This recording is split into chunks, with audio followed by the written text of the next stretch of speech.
Bismillahirrahmanirrahim. Assalamualaikum warahmatullahi wabarakatuh. Alhamdulillah, puji dan syukur senantiasa kita panjatkan kepada Allah Subhanahu wa taala. Sesungguhnya Allah adalah zat tempat kita menunjukkan ibadah kita semuanya, baik itu adalah salat kita, rukuk kita, bacaan Quran kita, sedekah kita, ataupun apapun yang kita niatkan yang baik, semuanya kita tujukan kepada Allah Subhanahu wa taala. Allah adalah zat yang tidak menerima kecuali sesuatu yang baik. Maka kita berusaha untuk ketika kita beribadah kepada Allah, kita tidak mensekutukan Allah dengan segala sesuatu apapun. Dan kita berusaha agar setiap apapun amal-amal yang kita lakukan adalah amal-amal yang hanya kita lakukan kepada Allah. Kalau dalam bahasa Islam adalah ikhlas. Kita ikhlaskan setiap amal-amal kita ikhlaskan setiap perbuatan-perbuatan kita itu hanya kepada Allah. Artinya kita tidak menyisakan ada sesuatu pun yang lain kecuali hanya kepada Allah. Maka duduk-duduknya ibu-ibu di sini, duduk-duduknya kita semua di sini dalam Masjid Al-Muttaqin, kita mencoba untuk kita ikhlaskan semuanya karena Allah Subhanahu wa taala. Kita hadir karena Allah, kita mengkaji Islam karena Allah. Dan kalau kita sudah ikhlaskan semua karena Allah, insya Allah, Allah pun yang nanti akan menjaga kita, Allah yang nanti akan membimbing kita dan mengarahkan kehidupan kita. Dan semoga kita semua di bulan Ramadan ini, ibu-ibu yang insya Allah dirahmati Allah, kayaknya baru kemarin kita bahas, kita baru sampai bulan Ramadan, kita baru mau memaksimalkan bulan Ramadan, tapi ini sudah menghitung mundur. Kalau ini sudah puasa ke-19, besok ke-20, lusa sudah kita ngitung waktu itikaf. Kita sudah ngitung 10 malam yang terakhir. Kita sudah mau ditinggal oleh bulan Ramadan. Dan Rasulullah SAW itu pernah berpesan kepada kita, andai orang-orang muslim itu tahu keutamaan daripada bulan Ramadan, maka mereka akan berharap seolah-olah seluruh bulan adalah bulan Ramadan.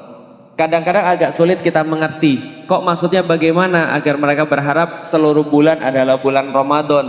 Karena kalau kita pas di bulan Ramadan saja, kadang-kadang kita keteteran. Ibu-ibu apalagi, pagi-pagi bapak-bapak mungkin bisa tidur, ibu-ibu harus beres-beres rumah. Lalu kemudian siang hari bapak-bapak mungkin sudah pergi kerja, ibu-ibu tetap kerja juga. Agak sore anak-anak sudah pulang, bapak-bapak mungkin masih bisa istirahat. Lalu kemudian maghrib sudah harus nyiapin buka puasa, isya sudah harus taraweh, lalu besok harus mikir lagi kira-kira sahurnya apa. Ini kadang-kadang kita keteteran dan kita berpikir, wah Ramadan ini load kita atau kerjaan kita tuh bertambah banyak, kerjaan kita tuh bertambah padat, belum lagi harga-harga naik gitu kan ya. Lah kalau misalnya seluruh bulan Ramadan gimana Ustadz? Nanti harga-harganya naik 12 kali dong Ustadz dalam setahun. Tapi bukan itu yang dimaksud. Yang dimaksud adalah ibu-ibu sekalian insya Allah dirahmati Allah, ibu-ibu yang solehah, semua kehidupan kita itu sebenarnya adalah mempersiapkan satu titik yang namanya mati. Betul nggak sih?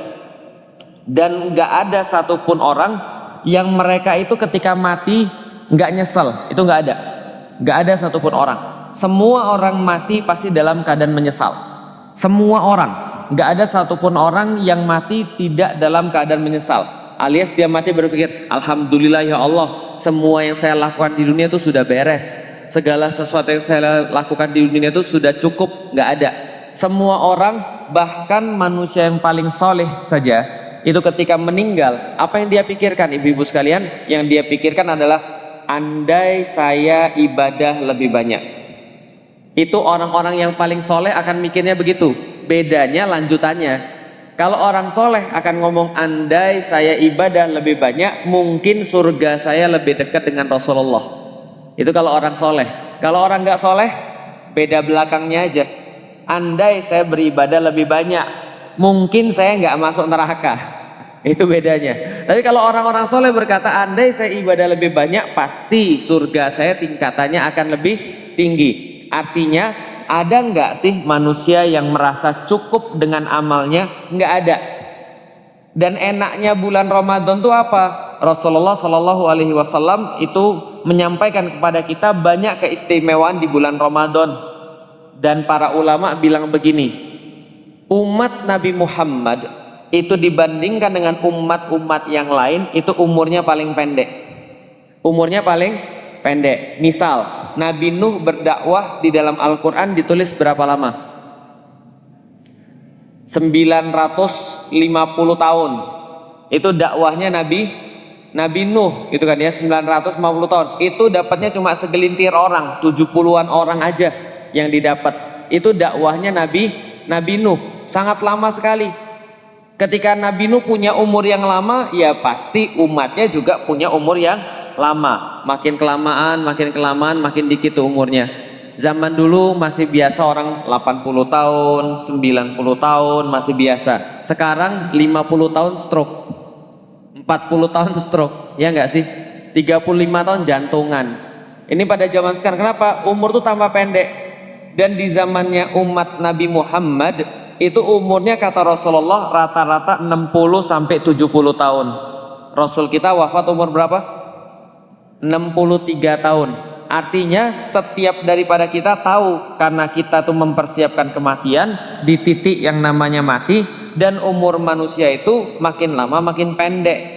Dibandingkan dengan umatnya Nabi Nuh yang ratusan tahun, kita cuma berapa tahun? 60-70 tahun. Tapi kata para ulama, umatnya Nabi Muhammad itu umurnya paling pendek tapi ibadahnya paling banyak. Kenapa ibadahnya paling banyak? Karena dikasih banyak diskon. Jadi kalau zaman dulu itu umurnya panjang tapi ibadahnya satu dihitung satu. Kalau maksiatnya ya sama, satu dihitung satu. Umatnya Nabi Muhammad enggak. Umatnya Nabi Muhammad itu ibadah satu hitungannya bisa 100.000, hitungannya bisa 200.000, hitungannya bisa 300.000. Dan paling banyak orang-orang itu ngumpulin pahala-pahala dan melepaskan dosa-dosa itu adalah saat bulan Ramadan. Bisa dipahami ya? Makanya kalau seandainya manusia itu bisa berharap, maka dia akan berharap, kalau manusia itu tahu, dia akan berharap seluruh bulan adalah bulan Ramadan. Kebayang nggak ibu-ibu sekalian, di bulan Ramadan ini ibu-ibu sebulan aja itu udah bisa ngurangin berapa banyak maksiat. Mau sih maksiat tapi nggak sempet. Mau gibah, puasa siangnya kan ya, malam-malam nggak ketemu orang lagi, yang ketemu cuma suaminya sendiri, nggak enak diajak gibah kan gitu kan ya. Itu aja udah berapa berkurang kemaksiatan kita, dan berapa banyak dipermudah kebaikan-kebaikan kita. Masjid-masjid tambah rame, tambah banyak kajian, taraweh kemudian bisa untuk sholat bareng lagi. Kemampuan kita untuk berbuat maksiat itu diturunkan pada bulan Ramadan. Sebaliknya hal-hal yang baik itu ditingkatkan pada bulan Ramadan. Jadi sedih ya Bapak Ibu sekalian yang saudara dirahmati Allah, kita mungkin belum tentu bisa ketemu lagi dengan Ramadan yang tahun depan. Karena biasanya setelah Ramadan itu biasanya banyak berita duka biasanya. Ya entah siapa duluan, bisa jadi saya duluan, bisa jadi ibu duluan, kita nggak tahu. Tapi yang jelas ya kita kan nggak perlu tabu ngomongin mati. Tahu nggak kenapa orang-orang Indonesia itu tabu ngomongin mati? Karena mereka takut mati. Masalahnya adalah kalau ada orang tabu atau saru ngomongin mati, maka mereka itu tidak akan mempersiapkan mati. Udah jangan ngomongin mati ah, kamu kayak nyumpain aja. Bukan nyumpain, orang manusia pasti mati. Maka orang yang paling banyak mengingat mati akan lebih banyak mempersiapkan yang namanya mati. Toh kita semuanya sudah saya sampaikan tadi, kita itu kerja, kita itu kajian, kita itu amal soleh, kita itu punya anak, kita itu berkeluarga. Semua itu untuk nyiapin yang namanya apa tadi? Mati. Yaudah itu aja. Karena semua tuh nggak ada yang pasti kecuali mati itu pasti. Maka ketika kita mengingat mati, kita akan lebih mudah untuk bisa beramal soleh. Dan mengingat mati ini adalah bagian daripada keimanan. Kita bahas kemarin tentang keimanan, panjang sudah kita bahas ibu-ibu dan bapak-bapak sekalian. Inti daripada bahasan kita tentang keimanan adalah bahwa kita menjadi tahu bahwa iman adalah soalan hati. Iman adalah soalan dalam, bukan soalan luar. Kita sudah bahas itu semuanya ya. Bahwasanya iman itu adalah tentang yang tidak kelihatan. Tapi yang gak kelihatan ini sangat penting untuk menentukan apa yang kelihatan. Karena apapun yang terjadi pada manusia itu ditentukan oleh apa yang terjadi yang tidak kelihatan. Contoh misalnya, ibu-ibu sekalian datang ke sini, pagi ini apa nggak punya kerjaan? Banyak, kerjaan banyak, lalu kemudian janji juga ada banyak yang lain, utang banyak gitu kan ya. Tapi tetap memilih datang ke sini. Nah, ketika datang ke sini dan yang lain-lain itu tidak dilakukan, misalnya dia harus pergi ke pasar, nanti dulu aja, pasar bisa nanti siang atau pasar bisa besok. Hari ini kajian hari Senin, saya sudah berniat untuk ngumpulin ilmu untuk keluarga lebih baik, maka datang ke sini. Itu yang terjadi di belakang layar. Yang kita bisa lihat ibu-ibu hadir di sini, ini kan yang kelihatan.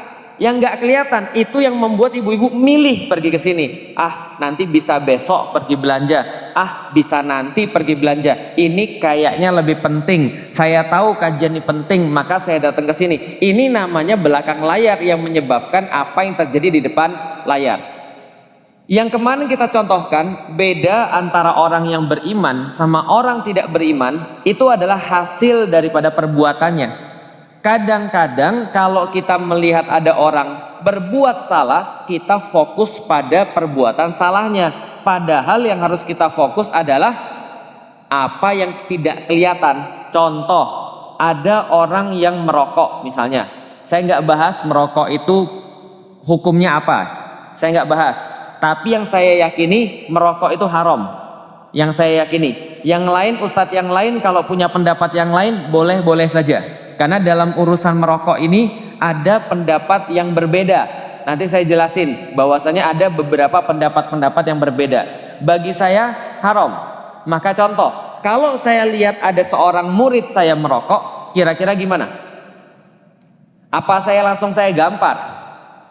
Kalau saya gampar dia di depan saya, mungkin dia akan berhenti merokok atau tidak? Dia akan berhenti di depan muka saya. Tapi begitu saya sudah nggak kelihatan lagi, dia merokok lagi. Ini namanya imannya belum terbentuk. Gampangnya begitu. Kenapa? Karena yang berubah cuma luarnya, tapi dalamnya nggak ada yang berubah.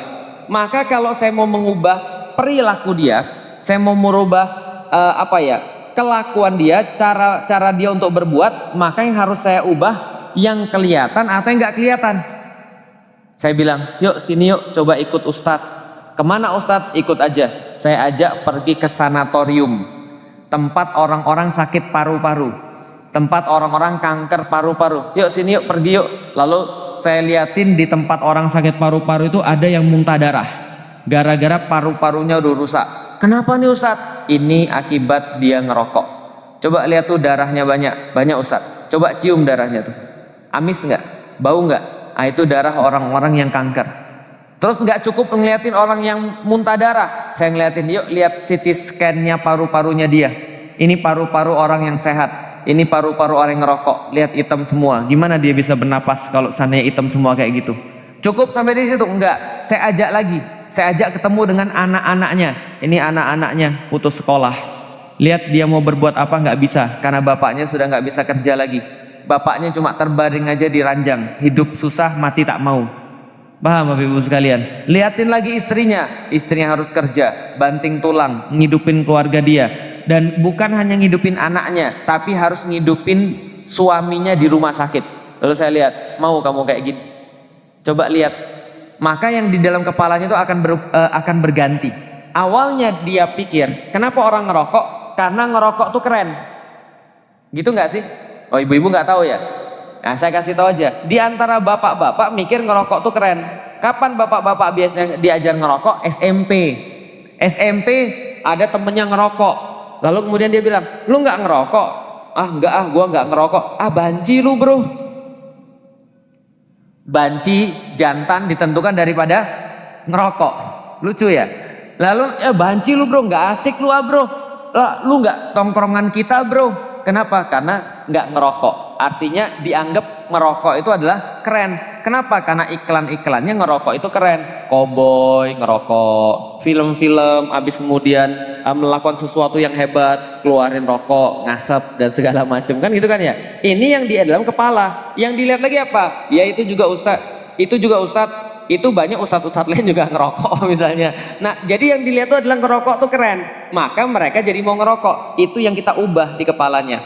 Ketika saya nganterin mereka pergi ke sanatorium, Ketika saya nganterin mereka ngelihat keluarga orang yang kena kanker paru-paru, ketika saya ngeliatin paru-paru perokok itu yang rusak berat dan segala macam, itu saya sedang memberikan dua hal, ilmu dan bukti. Masih ingat kemarin bahwa akidah iman itu tergantung pada ilmu dan bukti. Sama kayak ada orang yang ketika dia belum Islam, lalu kita pengen kasih tahu tentang Islam, yang kita lakukan bukan maksa. Syahadat nggak lo? Kalau lo nggak syahadat, gua tembak misalnya. Nggak bisa, karena di dalam Islam la ikraha fiddin, tidak ada paksaan di dalam agama Islam. Kita nggak boleh maksa orang untuk Islam, tapi yang bisa kita berikan adalah bukti dan ilmu. Yang terjadi pada saya begitu, yang saya ceritakan kemarin. Coba lihat Tuhan itu ada atau tidak. Kalau Tuhan ada, Tuhannya yang mana? Apakah benar Tuhan itu bentuknya manusia?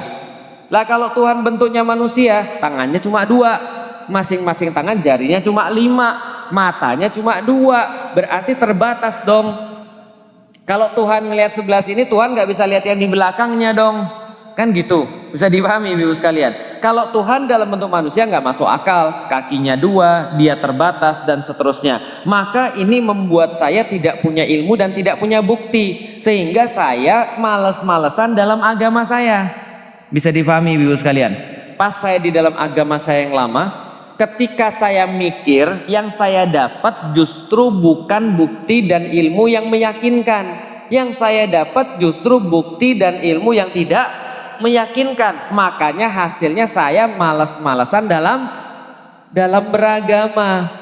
Berarti kalau ada orang muslim sekarang yang malas-malasan dalam agama, berarti dia tidak yakin, tidak punya ilmu, tidak punya bukti. Lah kalau itu saudara kita, kalau itu suami kita, kalau itu anak kita, tugas ibu-ibu bukan maksa dia sholat. Sholat, nggak sholat, ibu hajar nih, gak usah makan. Bisa sih kalau dia masih kecil. Bisa sih kalau dia masih 7 tahun, 8 tahun, 9 tahun, 10 tahun. Coba kalau dia sudah 26 tahun. Apa? Gak dikasih makan? Gue beli sendiri. Gak boleh pulang ke rumah? Gak apa-apa, malah gue seneng nginep di tempat temen. Kan gitu kan ya? Nah ini gak bisa, harus diubah tadi bukti dan ilmunya. Coba lihat kehidupan itu seperti apa. Yakin gak Tuhan itu ada? Diajak diskusi, diajak ngobrol. Nah inilah tugas daripada orang tua. Bagaimana caranya menanamkan keyakinan pada setiap orang-orang tadi.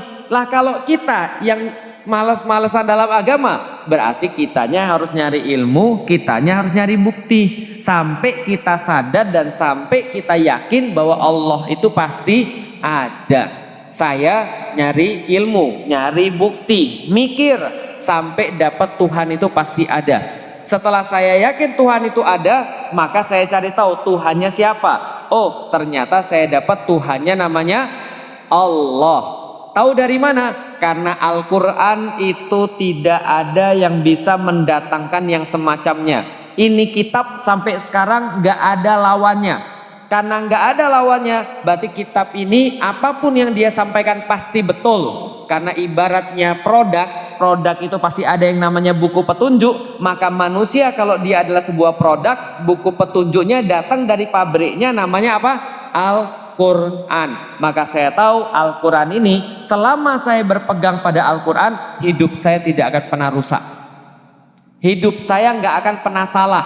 Saya pasti bisa punya solusi. Kenapa? Karena Al-Quran datang daripada Allah. Ilmunya ada. Buktinya ada. Kapan bahasanya? Kemarin dua pertemuan yang lalu kita sudah bahas tentang kenapa kita itu harus milih Islam, bukan milih agama yang lain. Bisa dipahami sampai di sini ibu sekalian? Oke, maka pada hari ini yang saya pengen bahas adalah Islam itu akidahnya beda dengan akidah yang lain. Iman dalam Islam beda dengan iman yang lain. Apa bedanya? Iman di dalam Islam itu mengharuskan Anda punya akal dan pakai akal. Yang lain tidak mewajibkan. Mau tes ibu-ibu sekalian? Mau tes? Pulang dari sini coba cari teman kita misalnya beragama lain. Tanya coba sama dia, kenapa kamu percaya dengan agamamu? Kalau ibu terus tanya kenapa, jawabannya pasti begini ujung-ujungnya. Iman itu tidak usah dipikirkan. Yang penting kita bisa beriman. Bahkan orang-orang muslim zaman sekarang juga banyak yang begitu. Kenapa? Karena imannya nggak pakai akal. Padahal di dalam Al-Quran, coba ingat baik-baik ibu-ibu sekalian, di dalam Al-Quran tidak ada satupun ayat tentang keimanan di dalam Al-Quran kecuali Allah gandengkan ayat tersebut dengan berpikir. Artinya apa? Kalau manusia itu mau beriman, dia harus mikir. Kalau manusia nggak mikir, ujung-ujungnya dia pasti jadi tidak beriman. Contoh, kemarin sudah kita singgung tipis-tipis. Allah sampaikan di dalam surat Ali Imran, inna fi khalqis samawati wal ard wa ikhtilafil laili wan nahar la ayati liulil albab. Sesungguhnya dalam penciptaan bumi dan langit dan bumi, dan dalam silih bergantinya malam dan siang, terdapat tanda-tanda bagi orang yang berpikir. Kok langit bisa tinggi tanpa tiang? Kok bisa yang namanya bumi dihamparkan luas sekali seperti itu? Gunung-gunung dipasakkan, laut, dan dengan segala macam keteraturan bumi. Bahwasanya komposisi udara itu pas banget buat manusia. Manusia sendiri sangat indah dan sangat luar biasa rumit. Ibu-ibu sekalian, mau diajarin yang rumit-rumit lagi? Oke, kita coba ya, supaya kita tahu bahwa mikir itu menghasilkan iman. Contoh, ibu-ibu coba hitung saya nafas berapa lama. Ya, saya narik dan keluarin nafas berapa lama? Berapa lama? Tadi berapa lama? Coba hitung. Berapa lama? Nggak nyampe 2 detik ya, sepakat? Paling 1,5 detik ya. Tapi tahu apa yang terjadi dalam 1,5 detik itu? Yang terjadi adalah saya narik oksigen, masuk O2, masuk ke dalam tubuh saya. Banyak sekali yang saya tarik, masuk melalui tenggorokan saya. Dari tenggorokan masuk ke dalam paru-paru, bronkus. Lalu kemudian bronkus masuk disebar kepada cabang-cabangnya, lalu masuk ke alveolus namanya. Ada kayak balon-balon untuk nerima oksigen. Setelah masuk ke sana, maka di situ ada banyak sekali pembuluh darah.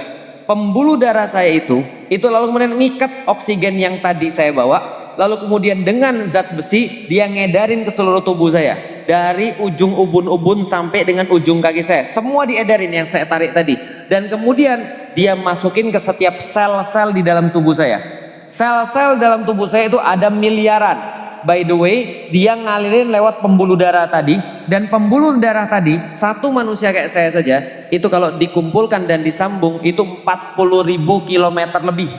Berapa? 40.000 kilometer lebih. Itu seperti keliling dunia, keliling bumi, itu 40.000. Dan ketika dia sudah menyebar banyak sekali, dia masuk ke dalam setiap sel. Di dalam setiap sel ada namanya siklus glikolisis, ada transport elektron, dan siklus Krebs terjadi di saat yang sama. Semuanya terjadi siklus yang pokoknya panjang, yang ibu-ibu pas belajar biologi di IPA skip itu kan, siklus Krebs, transport elektron, dan siklus glikolisis itu ya.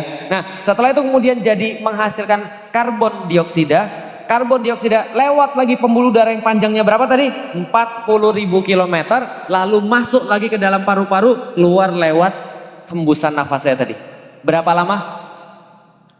1,5 detik. Bisa kebayang ibu-ibu sekalian, kalau badannya menolak untuk melakukan itu kira-kira gimana? Contoh ya, sudah pernah ngetes jantung belum? Udah pernah tahu jantung kayak apa? Nih, jantung itu kayak tangan kanan. Tangan kanan, oke, tangan kanan. Jantung itu kayak gedenya tangan kanan. Jadi jantungnya Felix Xiao itu kalau misalnya dikeluarin kira-kira segede ini, segede kepalan tangan tangan kanan saya. Ini jantung saya nih. Gede atau besar? Besar atau kecil? Ya lumayan lah ya, rata-rata. Tahu jantung itu geraknya gimana ibu-ibu sekalian? Nih, dek dek dek dek. Dia mompa darah. Tadi yang saya cerita darah yang jalannya berapa puluh ribu kilometer tadi? 40.000 kilometer, itu yang mompa yang namanya jantung itu. Ibu punya di rumah ada mesin pompa? Sudah ganti berapa kali? Sudah ganti berapa kali di rumah? Udah rusak berapa kali? 2 kali ya? Itu baru berapa bulan ibu? Baru berapa tahun ya? Udah ganti 2 kali. Ini badan kita tuh pompanya cuma satu, namanya adalah jantung. Gini, dep dep dep dep dep dep. Oke, ibu sudah usia berapa ibu? 64. Berarti sudah berapa lama dia begini? Dep dep dep dep. 64 tahun. Bahkan sebelum ibu lahir dia udah berfungsi. Sebelum ibu keluar dilahirkan ibunda, itu udah berfungsi itu jantung. Tapi oke lah 64 tahun. Sekarang coba tiruin bareng-bareng. Coba angkat tangan kanannya. Tiruin saya coba. Jantung kita ya. Dep dep. Lagi dep dep. Lagi dep dep. Lagi dep dep. Kalau begini terus sejam bisa nggak kira-kira? Bisa nggak kira-kira? Udah pasti ibu-ibu keram. Pasti semutan, yakin saya.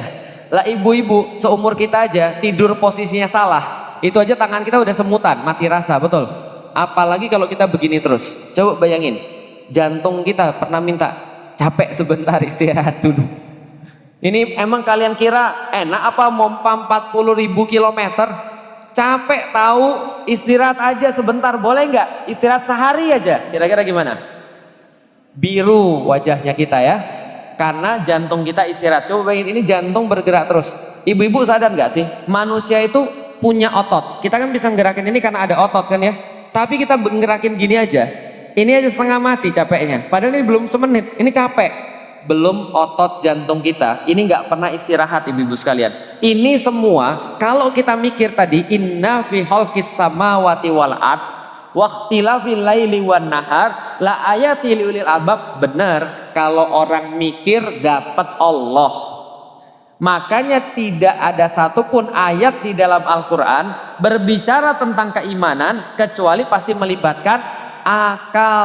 Apalagi misalnya ayat yang sebaliknya, walaqad zarokna li jahannama katsiran minal jinni wal insi. Masuk ke dalam neraka kata Allah banyak daripada golongan jin dan manusia. Jadi masuk ke neraka Allah banyak daripada golongan jin dan manusia. Mau tahu resep masuk neraka? Mau tahu resep masuk neraka? Oh, ini Allah yang ngajarin. Anda harus tahu resep masuk neraka supaya Anda nggak buat itu. Gitu kan ya. Apa kemudian kata Allah? Lahum qulubul la yafqahuna biha. Yang pertama kata Allah, kenapa mereka masuk neraka? Mereka punya akal tapi tidak dipakai. Paham? Punya akal tapi tidak dipakai. Contohnya apa? Sudah tahu laki-laki itu ya punyanya pentungan. Nikah sama laki-laki yang punya pentungan juga. Otaknya nggak dipakai. Paham ibu-ibu sekalian? Terus ditanya, kalau semua laki-laki sama laki-laki, perempuan sama perempuan, anaknya dari mana? Jawabannya kan bisa nyewa rahim orang. Itu kira-kira jawabannya pakai mikir atau enggak? Paham ibu-ibu sekalian? Maka banyak orang-orang yang maksiat itu sudah pasti dia mengeluarkan akal dari diri dia. Dia pasti kemudian akalnya udah nggak dipakai lagi. Makanya di dalam Islam orang tuh disuruh mikir. Kenapa disuruh mikir? Supaya dapatnya iman, bukan dapatnya kufur. Makanya yang dikatakan kufur asal katanya apa? Kafir asal katanya apa? Kafaro, artinya menutup. Lebih tepatnya menutup apa? Contoh bahasa Inggris, tutup itu cover. Cover itu artinya tutup. Itu dari bahasa Arab kafaro, artinya menutup. Menutup artinya apa? Dia menutup akalnya dari hidayah Allah. Dia nggak mau mikir tentang dunia. Dia nggak mau mikir tentang segala sesuatu. Walaqad zara'na li jahannama katsiran minal jinni wal insi lahum qulubu la yafqahuna biha. Walahum a'yunun la yubsiruna biha. Walahum adhanun la yasma'una biha. Ulaika kal an'am bal hum adol. Kata Allah gini, kenapa banyak orang-orang masuk neraka? Perhatikan ibu-ibu sekalian, resepnya ada 3. Pertama, punya akal nggak dipakai. 2, punya mata nggak dipakai. 3, punya kuping nggak dipakai. Maksudnya apa? Punya akal tidak digunakan untuk mikir tentang eksistensi Allah. Punya akal tapi tidak digunakan untuk memahami keimanan. Itu pertama. 2, punya mata tapi nggak bisa melihat kekuasaan Allah. Dia ngelihat bunga biasa wae. Dia ngelihat manusia begitu hebatnya biasa wae. Dia ngelihat alam semesta begitu rumit dan begitu detail biasa wae. Udah nggak dapat Allah dia. Dia ada kuping tapi tidak digunakan untuk mendengarkan nasihat, tausiah, ayat-ayat Quran. Maka Allah katakan ulaika kal an'am. Orang-orang yang punya akal nggak dipakai, punya mata nggak dipakai, punya kuping nggak dipakai, seperti binatang ternak.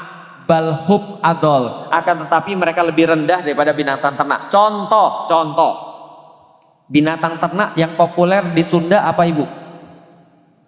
Kambing, betul? Pernah lihat kambing? Pernah. Kambing punya akal? Kambing mikir? Jadi kalau sana ada kambing misalnya berlakunya salah, ibu-ibu maklum atau marah? Ada kambing ceritanya, misalnya ya, ini kambing masih kecil-kecil, tiap hari berantem terus. Apakah ibu marah? Udah diomongin berkali-kali, masih aja berantem.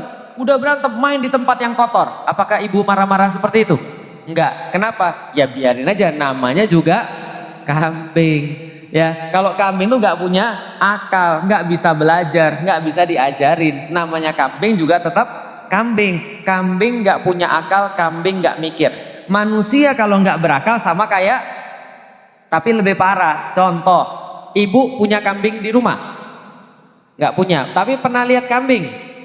Kalau kambing lagi mau kawin, kawinnya sama siapa? Sama kambing juga. Kalau kambing jantan, kawinnya sama kambing betina. Ada nggak yang sebaliknya? Nggak ada. Itu kambing punya akal? Nggak, tapi kawinnya sama lawan jenis. Paham ya? Itu kambing. Manusia yang nggak punya akal, kawinnya malah sama kambing. Paham ibu sekalian? Kawinnya malah berbeda jenis. Itu kata Allah seperti binatang ternak tapi lebih parah. Mohon maaf. Mau kasih contoh lagi. Mohon maaf ya. Ibu-ibu tahu anjing? Tahu anjing ya? Ibu-ibu sekalian, mohon maaf ini bahasanya agak sedikit ekstrim ya, tapi ini perlu untuk ngajarin ya. Nah, ibu-ibu tahu anjing ya? Seanjing-anjingnya anjing ya. Ibu-ibu tahu ya, separah-parahnya anjing maksudnya ya. Jadi seanjing-anjingnya anjing itu kalau dia ketemu anjing jantan, jantan berantem. Kenapa? Memperebutkan wilayah, memperebutkan siapa paling jantan. Gitu enggak? Tapi manusia kalau udah hilang akal, laki-laki ketemu sama laki-laki naksir. Bisa kebayang gak sih ibu sekalian? Nah ini ulaika kal an'am balhum adol. Mereka ini seperti binatang ternak tapi lebih rendah. Tahu ayam? Ayam. Kalau pas misalnya telurnya mau diambil, ayamnya rela atau enggak? Enggak rela ayamnya.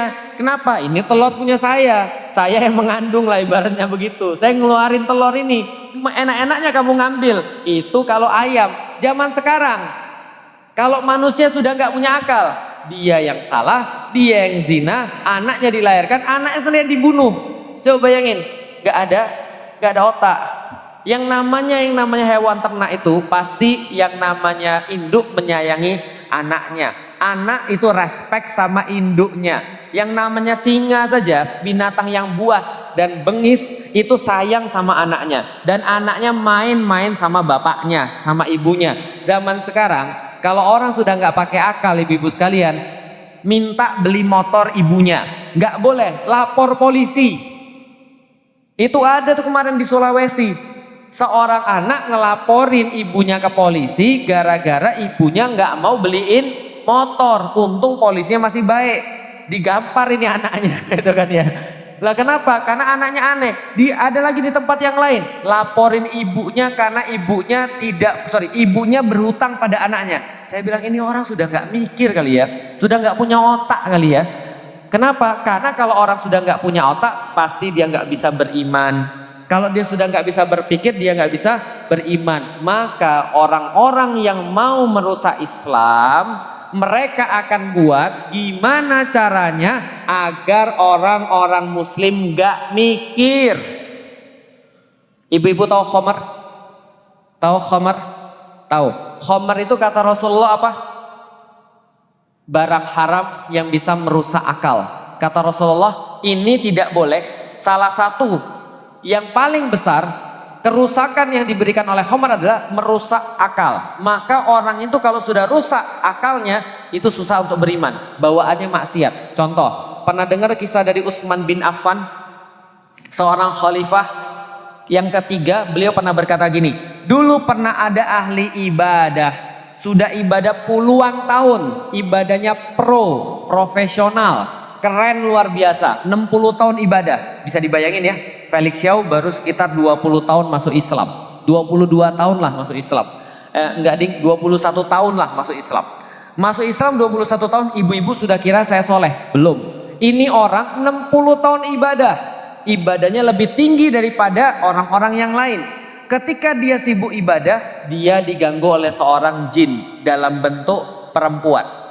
Perempuan ini ngundang ahli ibadah ini ke tempat dia, sampai ke rumahnya, dia tutup pintunya, maka di dalam rumah itu ada dia yang benar-benar ini jinnya seksi banget, berubah jadi manusia yang seksi banget. Ada dia yang seksi banget, ada anak kecil yang lagi nangis-nangis, sama ada Homer. Dia bilang, bapak, bukan bapak lah, Syekh nggak boleh pergi dari tempat ini kecuali melakukan salah satu maksiat yang ada. Satu pilihannya adalah minum khamar, 2 bunuh anak kecil, 3 berzina sama saya.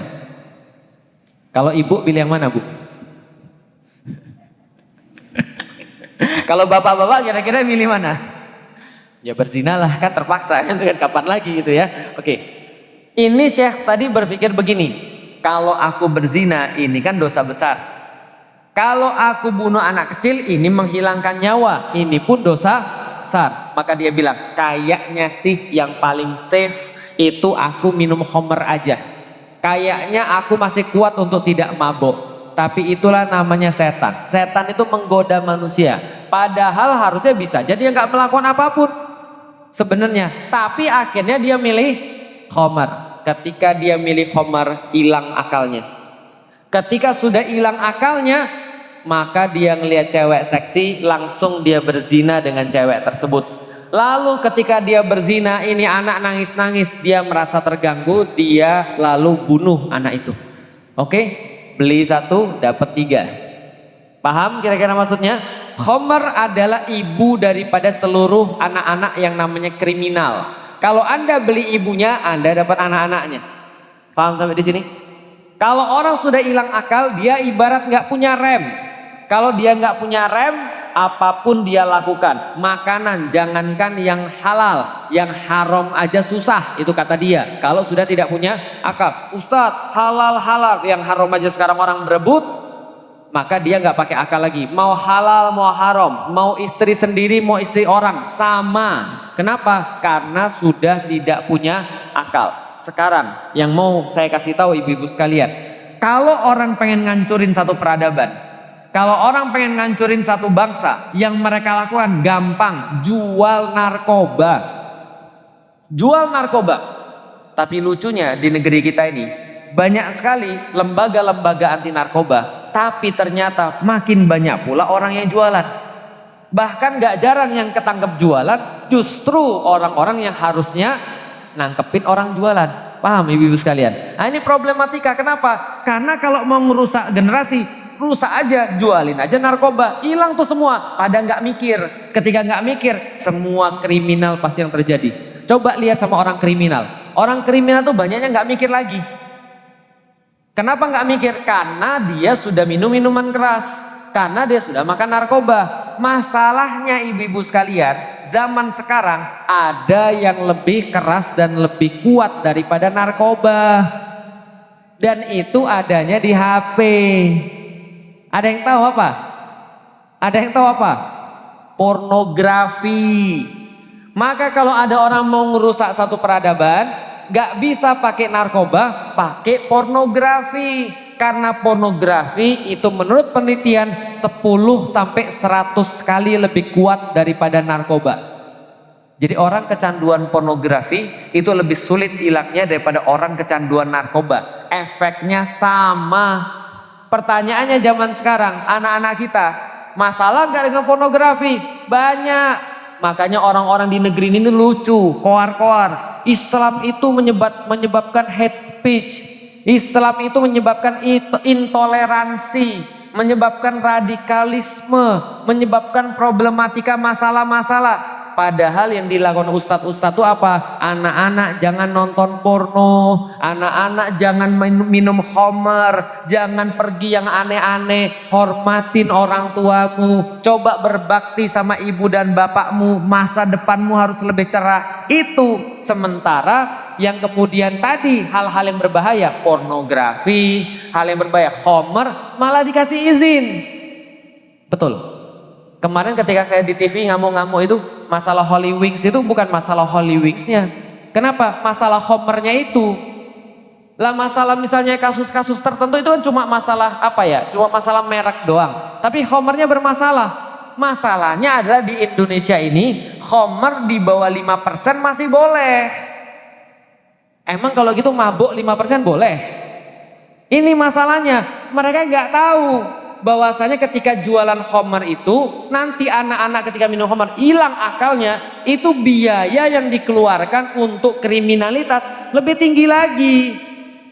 Bisa dipahami ibu sekalian? Gak usah di Indonesia lah, di Inggris aja yang bukan muslim ya, Eropa itu bukan muslim ibu-ibu sekalian, mereka punya aturan siapapun yang minum khamr nggak boleh nyetir. Siapapun yang minum khamr nggak boleh nyetir. Berarti mereka tahu dong kalau khamr itu buruk. Benar nggak sih? Siapapun yang minum khamr nggak boleh nyetir. Siapapun yang minum khamr nggak boleh kerja. Tahu dong mereka kalau khamr itu buruk. Tahu. Tapi kenapa mereka tetap bolehin? Ya karena mereka bukan muslim. Yang aneh kita yang muslim, kita udah tahu itu salah. Allah sudah tahu itu adalah sesuatu yang berbahaya. Allah udah kasih tahu itu berbahaya, masih dijajal juga. Yang penting di bawah 5% gitu kan ya. Ini lucunya orang-orang kita tuh lucu. Jadi yang sudah Allah sampaikan, ini yang benar, ini yang nggak benar. Dari siapa? Dari Tuhan. Siapa Tuhan? Yang nyiptain kamu, yang paling tahu tentang kamu. Dia bilang nggak apa-apa kali ya kalau sedikit, gitu kan ya. Itu kan sama kayak orang-orang kafir Quraisy zaman dulu. Ingat ya ibu-ibu sekalian, setan itu kalau goda manusia itu banyak cara. Salah satunya adalah nggak apa-apa ya kali, kan cuma dikit ini. Kata-kata cuma itu bahaya banget. Kan cuma, iya semua orang zina itu ya cuma. Awalnya cuma, lama-lama jadi serius. Yang kedua, ya wes lah. Yang penting kita itu masih berbuat baik. Saya memang penjudi, tapi saya sedekahnya banyak. Saya memang seorang homo, tapi saya setiap tahun buat maulid nabi, kan gitu kan ya. Saya memang koruptor, tapi saya nyumbang masjid. Itu yang kedua. Jadi dibandingin antara perbuatan baiknya sama perbuatan jahatnya. Perbuatan jahatnya dibuat sesuatu yang baik supaya kayak nggak merasa bersalah, gitu kan ya. Apalagi godaan setan. Godaan setan kalau bahasa Sundanya adalah kumaha angkewae lah. Ya udah gimana nanti aja. Paham ibu-ibu sekalian? Harusnya dia berpikir ketika dia berbuat jahat, engke kumahanya. Nanti gimana?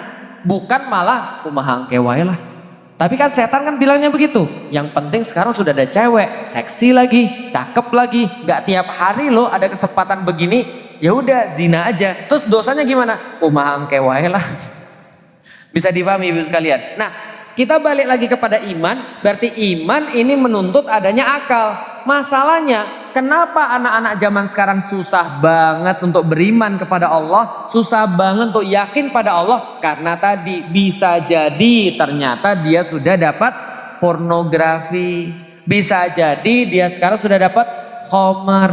Makanya perlu dilakukan prekondisi dulu. Kalau ada suami-suami kita, anak-anak kita sudah kecanduan, gitu kan ya, maka itu harus dilepas dulu sebelum dia yakin beriman. Gimana cara ngelepasnya? Ya pelan-pelan cara ngomongnya, dengan ya gimana lah caranya, diyakinkan, diajak ngobrol, diajak kemudian ya diajak diskusi, komunikasi. Nah itu caranya supaya dia lepas dulu, karena melepaskan keburukan itu sudah setengah kebaikan. Contoh misalnya, kemarin ada yang nanya, Ustadz suami saya sukanya judi. Nah itu masalahnya tuh, judi itu punya banyak teman-temannya. Apa teman-temannya selain judi? Khamr. Itu kan gak asik kalau cuma banting kartu doang. Setelah khamr apalagi temannya judi? Zina. Pasti itu dua temennya tuh, judi, khamr, zina. Udah, itu udah teman-temanan tuh, judi, khamr, zina. Ada teman-temannya, 3 sekawan, seks, drugs, crime. Itu kalau kata orang barat. Ada seks, ada drugs, ada obat-obatan, ada drugs, ada crime. Itu 3 teman-temanan. Gak mungkin salah satunya. Biasanya kena satu, kena 3-tiganya. Nah, balik lagi ke dalam keimanan. Berarti di dalam Islam Allah benar-benar memerintahkan kita untuk bisa punya akal. Maka batas keimanan kita itu sebatas mikir kita. Allah sampaikan lagi di dalam Al-Quran surat Al-Mulk, walau kunna nasma'u au na'kilu ma kunna fi ashabis sa'ir. Kata orang-orang yang masuk neraka sa'ir, mereka bilang ini, ya Allah, dulu kalau kami mau dengar, kalau kami mau mikir, kami nggak bakal masuk neraka. Berarti kenapa mereka masuk neraka? Balik lagi, karena nggak mikir, karena nggak dengar. Kuping ini hubungannya langsung ke otak. Kuping hubungannya langsung ke otak. Itulah kenapa perempuan-perempuan lebih banyak belajar, lebih banyak bisa belajar daripada laki-laki. Karena laki-laki itu senjatanya mata, perempuan itu senjatanya kuping.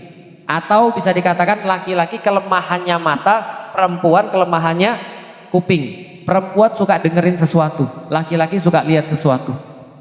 Gitu gak sih?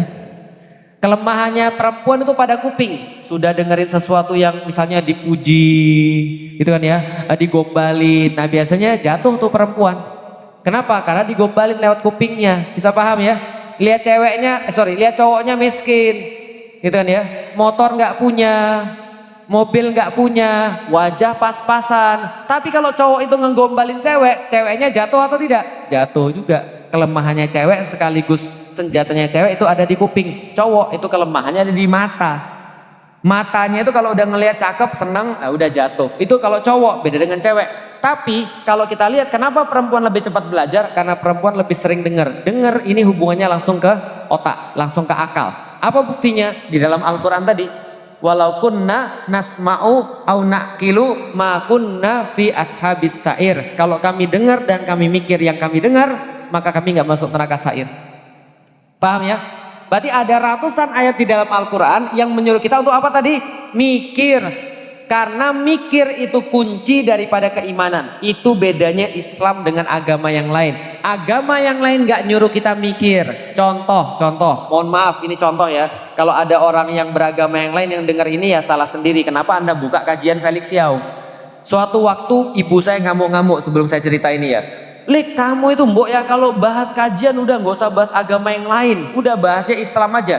Felix memang bahasnya Islam lah, tapi kamu kemarin kata orang-orang kamu jelekin agama yang lain. Saya bilang kapan? Itu pas kamu lagi jelasin masalah akidah. Saya bilang saya bukan jelekin, saya cerita tentang pengalaman hidup saya.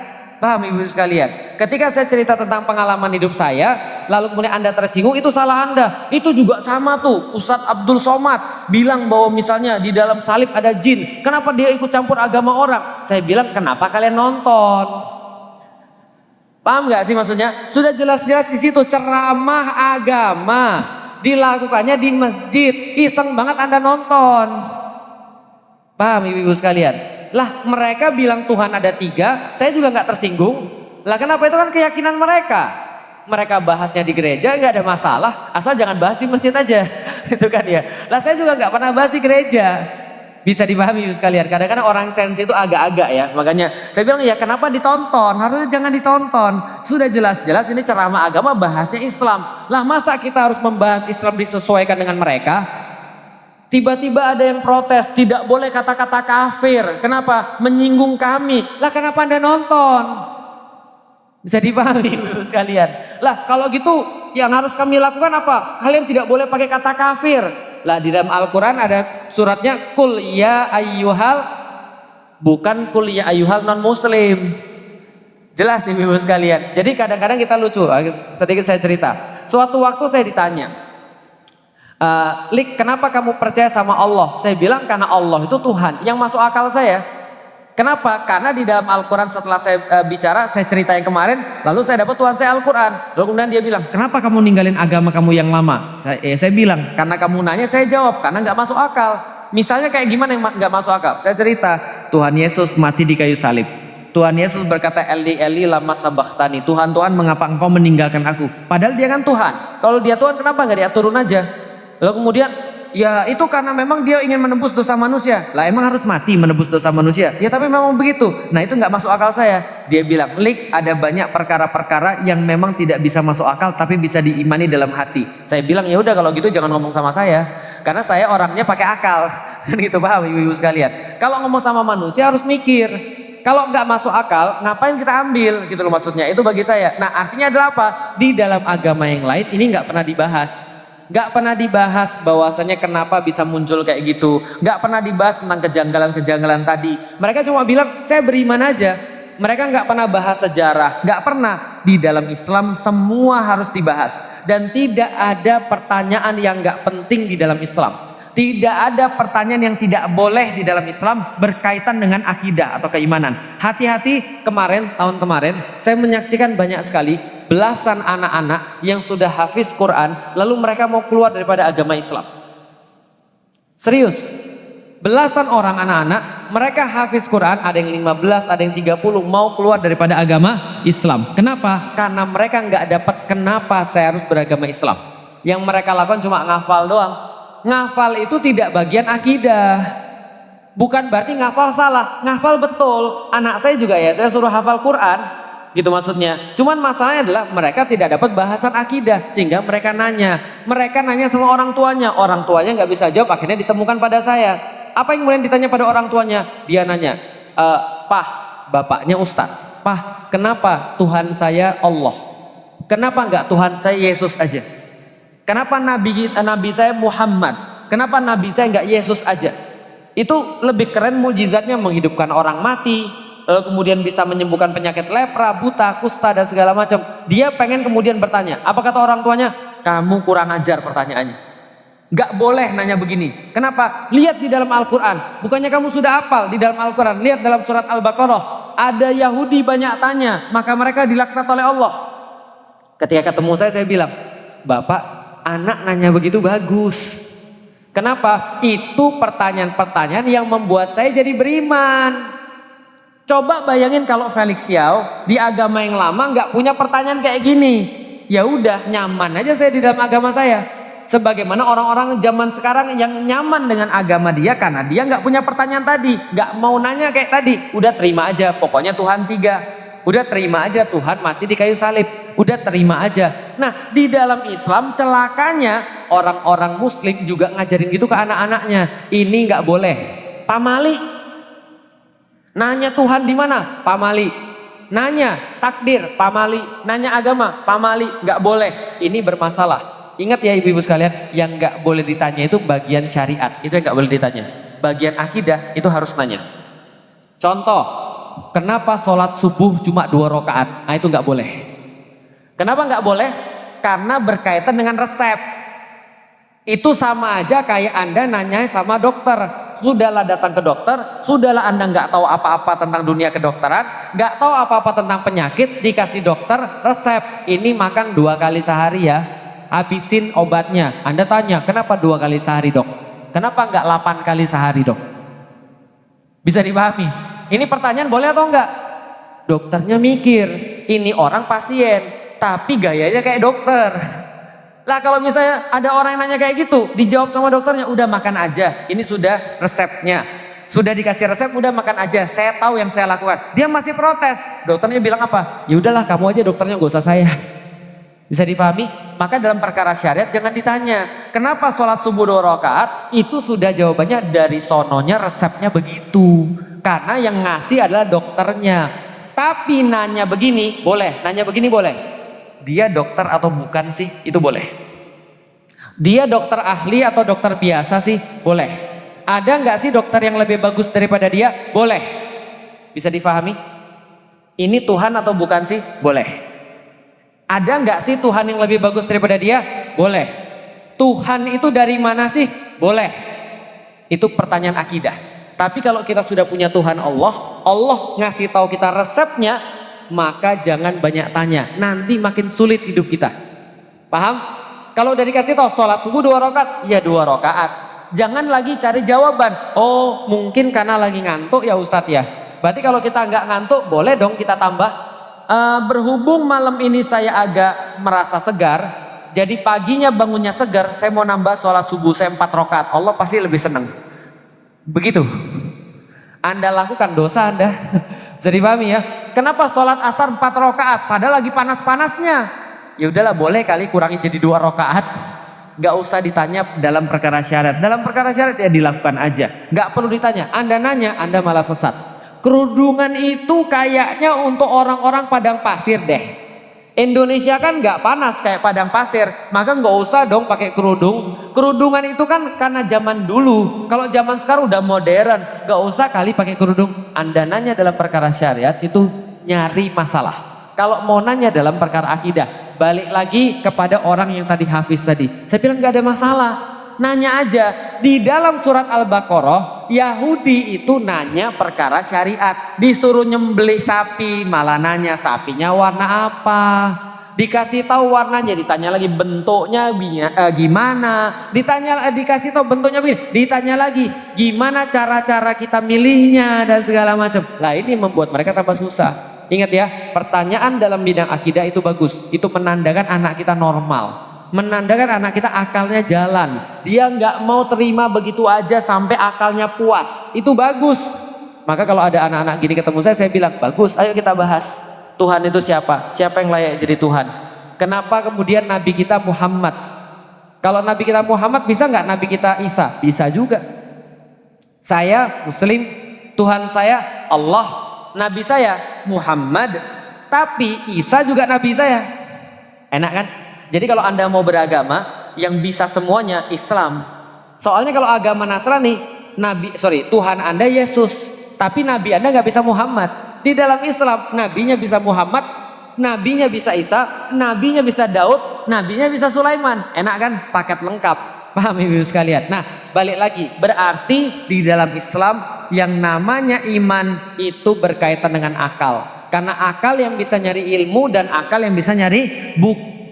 Dan kalau kita terus-menerus menggunakan akal kita dengan benar, insya Allah keimanan kita bertambah kuat, bukan malah bertambah lemah. Jadi kalau ada orang bilang orang Islam tuh nggak mikir percaya sama Tuhannya namanya Allah, salah besar. Islam justru di dalam Al-Quran nyuruh mikir ratusan kali. Yang ini yang nggak ada di dalam kitab-kitab yang lain. Oke, sudah 9:52, kita masuk dalam sesi tanya jawab. Sebelum kita masuk dalam sesi tanya jawab, kita persilahkan kepada panitia untuk mengedarkan sodakoh. Dan karena kita sudah menyiapkan sodakoh yang terbaik kita, mudah-mudahan sodakoh ini kita niatkan jadi tambahan ketaatan bagi kita semua. Dipersilahkan pada panitia.